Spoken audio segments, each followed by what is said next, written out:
ay ang kabuuang kuryenteng kinukuha mula sa pinagmumulan kasama na ang nasasayang na bahagi.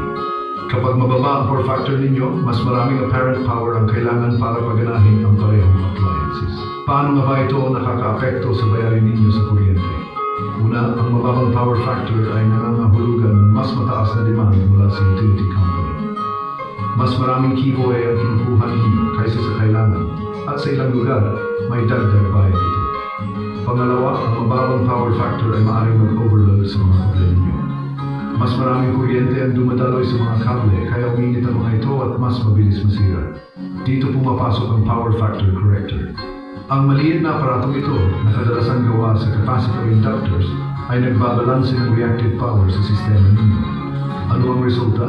Binabawasan nito ang kVA load at pinapaganda ang power factor ninyo. Ibig sabihin, mas kaunting apparent power ang kinukuha ninyo mula sa utility company.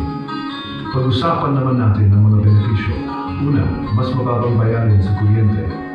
Kung kayo ay nasa lugar na may demand charges, ang mas mataas na power factor ay nangangahulugan ng mas mababang gastos. Pangalawa, pinipigilan nito ang overload. Mas kaunting kuryente sa mga kable ay nangangahulugan ng mas kaunting init at mas mababang peligro ng pagkasira. Pangatlo, mas mahabang buhay ng appliances. Ang mas maayos na daloy ng kuryente ay nangangahulugan ng mas kaunting stress sa mga electronics ninyo. At panghuli, benepisyo sa kalikasan. Ang mas mahusay na paggamit ng kuryente ay nangangahulugan ng mas kaunting demand sa power grid na nakakatulong sa ating planeta.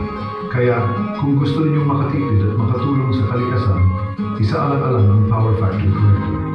Manatiling matalino, manatiling matipid. Yan, para pagkanan